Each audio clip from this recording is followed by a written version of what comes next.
Well, hello everyone and welcome to our channel. The nation needs you all about SSB. So today's episode is regarding a query. हमारे पास एक query आई थी जिसमें जो candidate है उनका नाम है उत्कर्ष तिवारी. उन्होंने हमसे पूछा कि मैम जो डिफेंस फोर्सेस हैं उसमें ऑफिसर लेवल और नॉन ऑफिसर लेवल दोनों ही तरह की वैकेंसीज होती हैं, दोनों ही तरह के जॉब प्रोफाइल्स हैं. तो क्यों नहीं नेशन नीड्स यू पे आप नॉन ऑफिसर रैंकिंग के बारे में भी हमें कुछ बताएं, उसकी वैकेंसीज के बारे में हमें बताएं तीनों ही फोर्सेस में. Well, this is something really very important, and as a platform which is followed by so many aspirants, it's our moral responsibility कि हम non-officer level की जो vacancies हैं उनके लिए भी बात करें. So in today's episode, we are going to talk about Indian Coast Guard's vacancy about ground duty and the domestic branches. वैसे तो ये वैकेंसी अभी सिर्फ उसका नोटिफिकेशन आउट हुआ है, इसका रजिस्ट्रेशन स्टार्ट होगा जनवरी की 5 तारीख से अगले साल. So we are going to talk about everything regarding it. इसकी एलिजिबिलिटी, इसके लिए क्या क्या आपको तैयारियां करनी पड़ेंगी, इसके सैलरी स्ट्रक्चर्स में क्या क्या इंपॉर्टेंट चीजें हैं, इसमें प्रोविजंस क्या हैं, ट्रेनिंग कैसी है, मेडिकल स्टैंडर्ड्स क्या है. और तो और हमने परीक्षा ऐप के साथ भी कोलैबोरेशन किया है और उनके थ्रू आपको टेस्ट सीरीज भी मिल सकती हैं इंडियन कोस्ट गार्ड की वैकेंसीज के लिए. Again, it's simple. You have to apply the code NNYOU50 and you can avail those test series. All the best everyone, and let's move and understand what is the Indian Coast Guard's new vacancies. So now we are going to get all the details about the Indian Coast Guard recruitment process and especially for the GD and DB. GD मतलब कि जो ground duty and DB मतलब कि domestic branch. Candidates मेरे पास ये लेकर आते हैं अपनी queries की बहुत सारी information है नेट पे, मैं किसको ट्रस्ट करूँ, किस पे रिलाई करूँ, किस पे नहीं. मेरा हमेशा से इन सब तरीके के डाउट्स के लिए सिर्फ एक आंसर है. गवर्नमेंट जब भी अपनी कोई वैकेंसी निकालती है तो वो उस पर्टिकुलर ऑर्गेनाइजेशन के ऑफिशियल वेबसाइट पे आपको सारी इन्फॉर्मेशन मिलेगी. इंडियन कोस्ट गार्ड के लिए आपको जो आपके स्क्रीन पर सामने एक लिंक दिख रहा है joinindiancoastguard.cdac.in, इस URL पे, इस लिंक पे जाना है. ये लिंक आपको एक इंडियन कोस्ट गार्ड के पोर्टल पे लेकर जाएगा जहाँ पे सारी इन्फॉर्मेशन इस भर्ती के लिए, जो ये अभी भर्ती आई है नॉन ऑफिसर जो रैंकिंग के लिए, उससे रिलेटेड सारी इन्फॉर्मेशन आपको इस पर्टिकुलर पोर्टल पे मिल जाएगी. ये सेम लिंक मैं आपको डिस्क्रिप्शन में भी प्रोवाइड करूँगी. सो अब हम एक एक करके देखते हैं कि इंडियन कोस्ट गार्ड की ये वैकेंसी जो कि अभी 5 जनवरी से जिसका रजिस्ट्रेशन लाइव होगा, उसके लिए क्या क्या एलिजिबिलिटी क्राइटेरिया हैं, क्या क्या इंपॉर्टेंट फैक्टर्स हैं जो उससे रिलेटेड हैं. क्योंकि जब भी कोई वैकेंसी आती है तो वैकेंसी के साथ वो अपने साथ ढेर सारे डाउट्स भी लाती है. डाउट्स एज इन कि इसकी एलिजिबिलिटी क्या है, एग्ज़ाम कैसे होगा, क्वेश्चंस कहाँ से आएंगे, कैसे आएंगे. मान लीजिए अगर आप इस पर्टिकुलर सर्विस के लिए सेलेक्ट हो भी गए तो कैंडिडेट्स के मन में ये डाउट रहता है कि भाई प्रमोशन कब कब होगी, मैं किस किस रैंक पे जा सकता हूँ, या सैलरी क्या मिलेगी, बेनिफिट्स क्या होंगे, अगर ट्रेनिंग करवाई जाएगी तो कैसी होगी, मेरे मेडिकल स्टैंडर्ड्स उस हिसाब से हैं कि नहीं, मुझे इंडिया में कहाँ पे पोस्ट कर दिया जाएगा. तो इस तरह के बहुत सारे डाउट्स जो है वो कैंडिडेट्स के मन में आते हैं.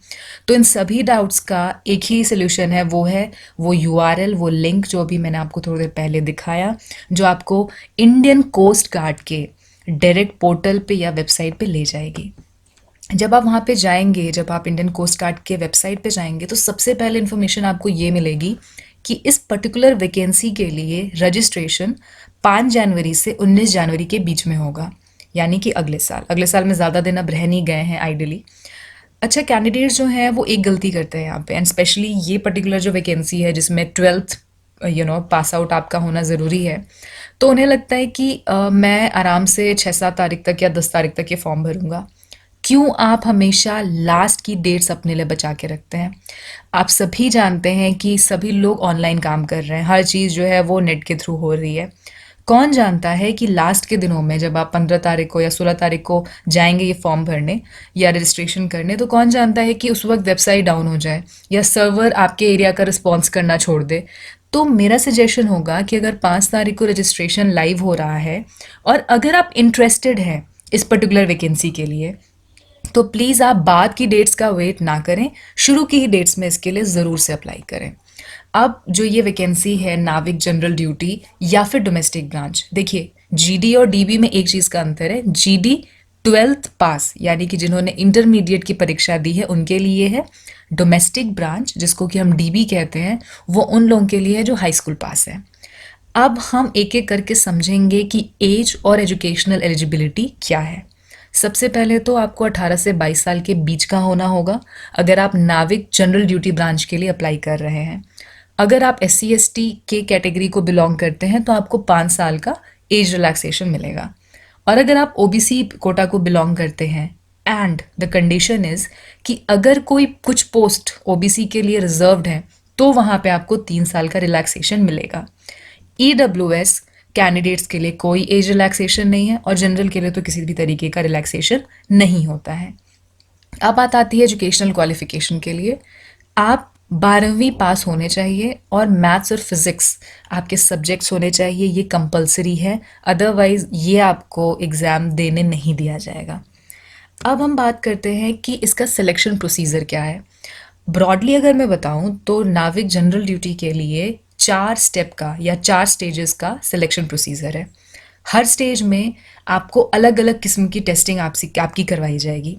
पहले तो ऑब्वियसली रिटन टेस्ट होगा जिसमें कि आपके नॉलेज का टेस्ट होगा, फिर आपकी फ़ोटो डॉक्यूमेंट वेरिफिकेशन, इसके अलावा आपके फिजिकल स्टैंडर्ड्स, आपके मेडिकल स्टैंडर्ड्स, इन सब चीज़ों का टेस्ट होगा। तो एक एक करके अगर हम समझें तो जो स्टेज 1 है रिटन एग्जामिनेशन का, उसमें 2 सेक्शन है, सेक्शन 1, सेक्शन 2। सेक्शन 1 60 मार्क्स का होगा। इसमें नंबर ऑफ सब्जेक्ट्स ज़्यादा होंगे, मतलब मैथ्स, साइंस, इंग्लिश, रीजनिंग और GK। और जैसा कि आप स्क्रीन पे सामने देख सकते हो, हर एक सब्जेक्ट के नंबर ऑफ क्वेश्चंस फिक्स्ड हैं। जैसे मैथ्स में आपको 20 क्वेश्चंस मिलेंगे, साइंस में 10, इंग्लिश में 15, रीजनिंग में 10 एंड अगेन GK में 5। इसका जो डिफ़िकल्टी लेवल है वो क्लास 10th के सिलेबस जितना है।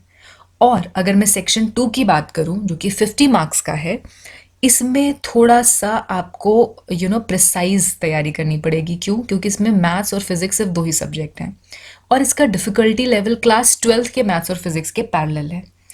प्लीज़ ध्यान दीजिएगा, जो सेक्शन 1 है वो 45 मिनट्स का होगा, सेक्शन 2 30 मिनट्स का होगा।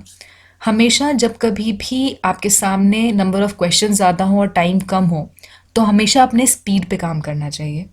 2 ही फंडे होते हैं, अगर आपका क्वेश्चन पेपर लंबा है, टाइम कम है, तो आप स्पीड पे काम करेंगे क्योंकि उसमें जो डिफ़िकल्टी है वो कहीं ना कहीं कम होगी। और अगर क्वेश्चन पेपर बहुत ज़्यादा लंबा नहीं है, टाइम ठीक ठाक है, तो मतलब कि क्वेश्चन पेपर डिफ़िकल्ट होगा, तो आपको अपने नॉलेज पे ज़्यादा काम करना होगा। सिंपल है, 2 ही तरीके के जो क्वेश्चन पेपर्स हैं वो आते हैं, एक में स्पीड और दूसरे में नॉलेज। नॉलेज दोनों में चाहिए, लेकिन जो लंबे पेपर्स होते हैं जिनमें टाइम कम होता है उसमें स्पीड बहुत इंपॉर्टेंट है और वैसा ही ये पेपर भी होता है। अगर मैं यहाँ पे एक चीज़ और आपको इम्पॉर्टेंट बताना चाहूँगी कि कोई नेगेटिव मार्किंग नहीं है, इसीलिए एग्ज़ाम और भी ज़्यादा अच्छा है। जब नेगेटिव मार्किंग नहीं है तो हर क्वेश्चन को अटेम्प्ट करिए। ऑब्जेक्टिव टाइप क्वेश्चन होंगे, एक आंसर सही होगा। अच्छा, अगर ब्रेकिंग रूल का ये मतलब होता है, टाई ब्रेकिंग रूल का मतलब, मान लो कि 2 लोगों के सेम मार्क्स हैं, तो फिर आप क्या करोगे? तो वो आपका काम नहीं है, वो अथॉरिटीज़ डिसाइड करती हैं। उसके लिए उन्होंने 3 स्टेजेस बना रखी हैं। पहला, मान लो आपके ओवरऑल मार्क्स इंपॉर्टेंट है, आई मीन सेम है, तो जो सेक्शन 1 का मार्क्स जिसका ज़्यादा होगा वो कैंडिडेट मेरिट में ऊपर होगा। दूसरी चीज़, मान लीजिए कि कंडीशन 1 जो है, सेक्शन 1 में भी दोनों के मार्क्स सेम हो, तब उनके क्लास 12th के मार्क्स को कंपेयर किया जाएगा, जिसके मार्क्स ज़्यादा वो मेरिट में ऊपर। लेट्स से कि इतना ज़्यादा सिमिलैरिटी हो आपके बीच में कि सेक्शन 1 के भी मार्क्स सेम हो और क्लास 12th के भी, तो जिस भी कैंडिडेट की एज ज़्यादा होगी वो मेरिट में हाई होगा। और एक और इम्पॉर्टेंट चीज़ यहाँ पे, इसके सेक्शन 1 और सेक्शन 2 दोनों को ही क्वालिफाई करना सेपरेटली इम्पॉर्टेंट है। ऐसा नहीं है कि आप किसी एक सेक्शन को क्वालिफाई कर लेंगे और आप स्टेज 2 के लिए जो है वो एलिजिबल हो जाएंगे, ऐसा नहीं है। आपको दोनों ही जो सेक्शंस हैं उनको सेपरेटली क्वालिफाई करना होगा। अब बात आती है स्टेज 2 की। स्टेज 2 की मेरिट बनेगी और उसका एडमिट कार्ड रिलीज होगा। इसलिए बहुत इंपॉर्टेंट है कि जब आप रजिस्टर करो तो जो भी आपका पासवर्ड और ID होगा, please keep it very very safe and handy. क्यों? क्योंकि वो आपको नेक्स्ट स्टेजेस में हर मतलब जैसे जैसे आप स्टेज क्वालिफाई करोगे आपके लिए वो इन्फॉर्मेशन इंपॉर्टेंट है, क्योंकि उसी से आप अपने पोर्टल पे लॉगिन करोगे। तो जब स्टेज 2 का एडमिट कार्ड आपको मिलेगा तो आपको कुछ ऐसे फिजिकल टेस्ट है जिनको कि क्वालिफाई करना होगा। पहला, 1.6 किलोमीटर्स ऑफ रन 7 मिनट्स में, 7 मिनट में 1.6 किलोमीटर आपको दौड़ना है। इसके अलावा 20 उठक बैठक करनी है और 10 पुशअप्स करने हैं। यहाँ पे एक बहुत इंपॉर्टेंट चीज़ है जो आपको प्लीज़ आपको दिमाग में रखना है, कोई ब्रेक नहीं मिलेगा। जो फिजिकल फिटनेस टेस्ट है वो 1 गो में किया जाता है। ऐसा नहीं कि आप 10 पुशअप्स जो है उसमें से आप 7 पुशअप के बाद आप बोलो कि मेरी सांस फूल रही है और मैं थोड़ा रेस्ट लेके फिर दूसरा पुशअप करूँगा, तो ऐसा नहीं होता। 1 गो में आपको करना है। और इसका जो एक और इम्पॉर्टेंट पहलू है स्टेज का, वो है डॉक्यूमेंट वेरिफिकेशन। इसका ये मतलब है कि जो भी इंफॉर्मेशन आपने अपने ऑनलाइन एप्लीकेशन में दी है, लाइक आपके मार्क्स, आपकी फ़ोटो, आपके पेरेंट्स का डिटेल, आपका डेट ऑफ बर्थ, वो सभी के सभी आपके ओरिजिनल डॉक्यूमेंट्स के साथ मैच करने चाहिए। Just in case document verification के किसी भी स्टेज पर मिसमैच हुआ, कोई भी डिस्क्रिपेंसी हुई, तो ये पूरा का पूरा आपका कैंडिडेचर कैंसिल हो जाएगा। So please keep it in your mind कि जो भी आपकी इन्फॉर्मेशन आपके ओरिजिनल डॉक्यूमेंट्स में है, आप वही इन्फॉर्मेशन अपने ऑनलाइन एप्लीकेशन में भी देंगे। क्यों? क्योंकि ये जो डॉक्यूमेंट वेरिफिकेशन का स्टेज है ना, ये एक नहीं है। अभी आपको एक स्टेज पे और अपने डॉक्यूमेंट वेरिफिकेशन के लिए अपीयर होना पड़ेगा। तो कहीं पे भी कोई ऐसा प्रोविज़न नहीं है कि कोई भी इन्फॉर्मेशन जो है वो छूट जाए। वो सब कुछ चेक करेंगे, सारी इन्फॉर्मेशन चेक करेंगे। जस्ट इन केस कोई मिसमैच हुआ, वो आपका कैंडिडेचर कैंसिल कर देंगे। अब यहाँ पे जो पॉइंट सी है, इसके बारे में कई सारे डाउट्स मुझे मिले कि रीअसेसमेंट ऑफ इनकंसिस्टेंट परफॉर्मर्स क्या चीज़ है। पहले तो आप इनकंसिस्टेंट समझो। इनकंसिस्टेंट का मतलब होता है कि जब आपके परफॉर्मेंस में बहुत वेरिएशन हो, कहीं तो आप फेल हो गए हों, कहीं आप बहुत मुश्किल से पास हुए हों और कहीं पे आप टॉप कर लिए हों, तो इनकंसिस्टेंसी इसको कहते हैं। मैं आपको एग्जांपल देती हूँ जो इस पैराग्राफ में दिया गया है। अगर आपने जो ये नाविक का रिटन एग्जामिनेशन क्वालिफाई किया और मान लीजिए आपके फुल मार्क्स आ गए, आपने इतना अच्छा परफॉर्म किया कि आपके 110 मार्क्स आ गए, लेकिन आपके बोर्ड्स में जो आपका 12th का बोर्ड्स है या जो आपके 12th का एक रिजल्ट है उसमें आपके 70% है, तो 30% का डिफरेंस है आपके परफॉर्मेंस में, जो कि इट्स नॉट पॉसिबल। अगर आप अच्छे स्टूडेंट हैं तो आप हर एग्ज़ाम में अच्छा परफॉर्म करेंगे और हर एग्ज़ाम में आपके 80% के ऊपर ही मार्क्स आने चाहिए। तो अगर बहुत ज़्यादा वेरिएशन है, 30% से ज़्यादा वेरिएशन है दो स्टेजेस में, आपके 12th के रिजल्ट में और आपने जो अभी रिटन एग्जामिनेशन दिया है उसमें, तो अथॉरिटीज़ ये चेक करेंगी कि आप सही हो ना जिसने ये एग्ज़ाम दिया है। ऐसा तो नहीं है ना कि आपके 12th को के एग्ज़ाम को किसी और ने दिया है और ये वाला एग्ज़ाम आप दे रहे हो, या ये वाला एग्ज़ाम किसी और ने दिया है और 12th का किसी और का डिटेल है। तो इस चीज़ को चेक करने के लिए वो आपसे एक और टेस्ट दिलवाएंगी और वो पासिंग नेचर का होगा। तो ये एक रीअसेसमेंट है कि आप ही है ना जिसने 12th का भी एग्ज़ाम दिया है और ये वाला भी। इसीलिए 30% से ज़्यादा अगर आपके दोनों रिजल्ट्स में डिफरेंस हुआ तो ये पर्टिकुलर जो सिनेरियो है ये आपके लिए होगा। But most of the cases ऐसा होता नहीं है, ये हो पाना बहुत मुश्किल है। So don't worry much about it. उसके बाद आता है initial medical examination. Initial medical examination का ये मतलब है कि जो अथॉरिटीज़ हैं वो आपको चेक करेंगे, तो आपको वो या तो परमानेंटली अनफिट डिक्लेयर कर सकते हैं या टेम्परेली अनफिट डिक्लेयर कर सकते हैं। बट लिसन टू मी, आपको अपील करने दिया जाएगा, आप अपील कर सकते हैं। अपील करने के लिए आपको अगर परमानेंटली अनफिट डिक्लेयर किया गया है तो आपको 21 दिन में अपनी अपील जो है वो चेक करवानी है। और अगर आपको टेम्परली अनफिट डिक्लेयर किया गया है तो आपके पास 42 डेज, यानी कि सीधे डबल नंबर ऑफ डेज होते हैं। लेकिन आप किसी भी हॉस्पिटल में जाके अपने को टेस्ट नहीं करा सकते फॉर ऑब्वियस रीजंस। तो आपको जो मिलिट्री हॉस्पिटल हैं जो कि इनके पैनल पे हैं वहीं पे जाके अपने आप को चेक कराना होगा। और आपका कोई भी मेडिकल रिजल्ट सिर्फ 6 महीने तक वैलिड होगा। क्यों? क्योंकि मान लो कि कोविड की वजह से एवरीथिंग इज चेंजिंग, कुछ भी नया आ सकता है। तो ये सिर्फ जो आपके 6 महीने के लिए आपका जो मेडिकल टेस्ट है उसके रिजल्ट्स वैलिड होंगे। अगर आप 6 महीने के बाद किसी भी डिले की वजह से, चाहे वो कोरोना की वजह से हो चाहे किसी वजह से, अगर डिले होता है तो वो आपको री एग्जामिन करेंगे। ओके, इन सारे स्टेजेस को जब आप पार कर लोगे तो आप स्टेज 3 पे आओगे। स्टेज 3 पे फिर से डॉक्यूमेंट वेरिफिकेशन होगा। आपकी 10th 12th की मार्कशीट, आपके फ़ोटो आइडेंटिटी प्रूफ, आपके कास्ट सर्टिफिकेट्स, आपका नाम, date of birth, percentage, documents की वैलिडिटी, सब कुछ फिर से चेक किया जाएगा। इसीलिए मैंने आपसे कहा है कि डॉक्यूमेंट्स के लिए डिफेंस बहुत पर्टिकुलर रहता है और वो किसी भी स्टेज पर आपके डॉक्यूमेंट्स को चेक करने से बिल्कुल भी नहीं पीछे हटेंगे। वो चेक करेंगे और कुछ भी अगर उनको डिस्क्रिपेंसी मिली, I am so sorry, your candidature will be cancelled right there.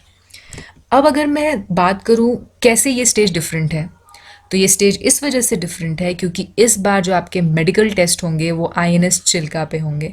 INS Chilka में अगर आपको किसी भी रीज़न की वजह से अनफिट डिक्लेयर किया गया तो आपको 21 डेज दिए जाएंगे अपने अपील के लिए। लेकिन अगर आप अनफिट डिक्लेयर हो गए तो आई am so sorry, the doors will be closed for you.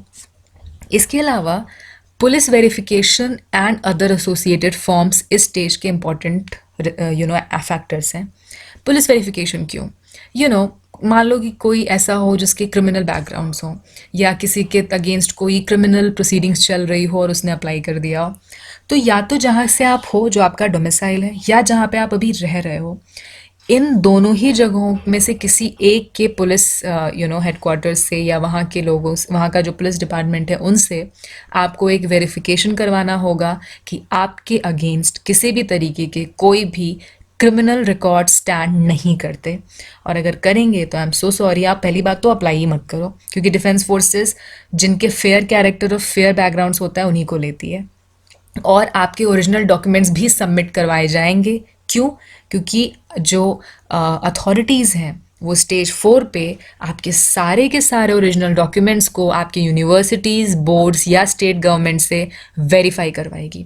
इसलिए कोई भी चांस नहीं है कि आप उनसे किसी भी तरीके का फॉल्स या फिर प्रिटेंस वहाँ पे करो कि आप अगर सीबीएसई बोर्ड से हो तो आप खुद को किसी और बोर्ड का दिखा दो, या यूपी बोर्ड से हो तो किसी और बोर्ड का दिखा दो, या फॉर दैट मैटर किसी स्टेट बोर्ड के हो और आप कहो कि no I am not from there, कोई नया डॉक्यूमेंट दे दो अपनी कास्ट या अपने इनकम के लिए आप कुछ you do something. This is not even possible, so don't think about it, to be honest, because they're going to get every single thing verified. हर चीज़ वो वेरीफाई करेंगे। और जब ये सारे स्टेजेस अपने रिटन एग्जामिनेशन, मेडिकल्स, उसके बाद आपका फिजिकल टेस्ट, हर चीज़ जब आप पूरी तरह से कंप्लीट कर लोगे तब ऑल इंडिया मेरिट बनती है। ऑल इंडिया मेरिट में देखा जाता है कि आपने कैसा परफॉर्म किया है, वैकेंसीज कितनी हैं, और उसके बेसिस पे मेरिट बनती है। अच्छा, जब आप इंडक्ट किए जाओगे सर्विस में तो आप प्रोबेशन में रहोगे 2 साल के लिए। प्रोबेशन का ये मतलब है कि जो भी अथॉरिटी जो आपको हायर कर रही है वो इन 2 साल में अपने डिसीजन से आपको हटा सकती हैं। This is called probation. पर वो हटाती तभी है जब कोई बहुत बड़ा गैप हो, लाइक आपका कॉन्डक्ट अच्छा ना हो, आपका बिहेवियर अच्छा ना हो, आप इनडिसिप्लिन क्रिएट कर रहे हो, या आपका डॉक्यूमेंट गलत हो, आपने कोई इन्फॉर्मेशन दी हो वो गलत हो, आपके पुलिस रिकॉर्ड जो है वो गलत आए हो। So for any reason they have the authority, उनके पास ये अथॉरिटी है कि वो आपका कैंडिडेचर कैंसिल करें उन 2 साल के लिए। इसीलिए इसको प्रोबेशन बोलते हैं। प्रोबेशन ख़त्म होने पे आपको सर्विस में कंफर्म किया जाता है। इसका मतलब है कि 2 साल में जब तक आपकी ट्रेनिंग हुई, जब तक आपका डॉक्यूमेंट वेरीफाई हुआ, तो गवर्नमेंट को या इंडियन कोस्ट गार्ड को कुछ भी गलत नहीं मिला, तो वो आपको अब सर्विस में कंफर्म कर रही हैं। पर आपको अपने स्विमिंग टेस्ट भी कंप्लीट करने होंगे। एक छोटी सी बात आप समझिए, this is Indian Coast Guard, भारतीय तट रक्षक। जो हमारे जो वाटर बाउंड्रीज़ हैं, जैसे मान लीजिए कि जो हमारी लैंड बाउंड्रीज़ हैं उसकी रक्षा करती है आर्मी, और बीएसएफ। आर्मी जो है उसको ये काम दिया जाता है कि अगर दुश्मन अटैक करेगा तो ये लोग अटैक करेंगी वापस उस पर। बीएसएफ जो बॉर्डर सिक्योरिटी फोर्सेस हैं वो हमारी जो बाउंड्रीज़ हैं उनकी रक्षा करती हैं। सिमिलरली नेवी जो है वो अटैक करेगी अगर हमारे ऊपर किसी ने अटैक किया तो, और भारतीय तटरक्षक या इंडियन कोस्ट गार्ड जो हमारी सी बाउंड्रीज़ हैं उनकी रक्षा करती हैं। तो स्विमिंग टेस्ट तो पास करना is compulsory, it is mandatory, क्योंकि आपको पूरे टाइम पानी में ही रहना है या उसके आसपास ही रहना है। तो ये जो है वो आपको कंप्लीट करना होगा, और इन सारे स्टेजेस को कंप्लीट करने के बाद you will get your job. अब बात आती है ट्रेनिंग कैसे होगी। बेसिक ट्रेनिंग्स में तो स्पोर्ट्स एक्टिविटीज़ होंगी, आउटडोर एक्टिविटीज़ होंगी, और जो बाकी उनके प्री रिक्विजिट्स होते हैं, एकेडमिक चीज़ें वो बताते हैं, सर्विस से रिलेटेड चीज़ें बताते हैं। तो इसका 21 वीक्स होगा। लेकिन जब आप अपनी बेसिक ट्रेनिंग कर लोगे ना तो आपको एक प्रोफेशनल ट्रेनिंग भी कराई जाएगी, और पूरे ट्रेनिंग में अगर आपका बिहेवियर ख़राब हुआ या आपका कैरेक्टर गलत निकला या आपके अगेंस्ट कोई भी इंफॉर्मेशन गलत निकली, तो अथॉरिटीज़ के पास ये पूरा राइट है कि वो आपको अनसूटेबल डिक्लेयर करके सर्विस से बाहर कर दें। इसीलिए फोर्सेस में स्पेशली मुझे तो लगता है किसी भी चीज़ में आपको डिसिप्लिन रहना, अपने काम के लिए कमिटेड रहना और ऑनेस्ट रहना बहुत ज़रूरी है, because this is why you are being taken for the service. So please maintain a good conduct. इसके बाद अगर मैं पे की बात करूँ तो वैसे तो बेसिक पे 21,700 है, लेकिन आपको कई सारे अलाउंसेस मिलेंगे, और अलाउंसेस के अलावा जो आपको फैसिलिटीज़ मिलेंगी जिसकी बात हम यहाँ अब करेंगे, आपको फ्री का राशन और क्लोथिंग मिलेगा, आपको सरकार की तरफ से क्वार्टर्स मिलेंगे, आपको 45 दिन की अर्नड लीव्स का मतलब होता है कि जब आपको पे करेगी गवर्नमेंट वो मिलेगा। इसके अलावा आपके पास कैजुअल लीव्स होंगी 8 दिन की, फिर पेंशन स्कीम, ग्रेजुइटी ऑन रिटायरमेंट, सारी चीज़ें मिलेंगी आपको। Canteen facilities, medical facilities, retirement के बाद ईसीएचएस मेडिकल फैसिलिटीज़ वो भी मिलेंगी, और तो और आपको इंश्योरेंस कवर भी मिलेगा। और ये सारी तो वो चीज़ें हैं जो अभी आपको पता है। मान लीजिए सरकार कुछ भी नया अगर आपके ऑर्गेनाइजेशन के लिए डिक्लेयर करेंगी तो वो भी आपको मिलेगा।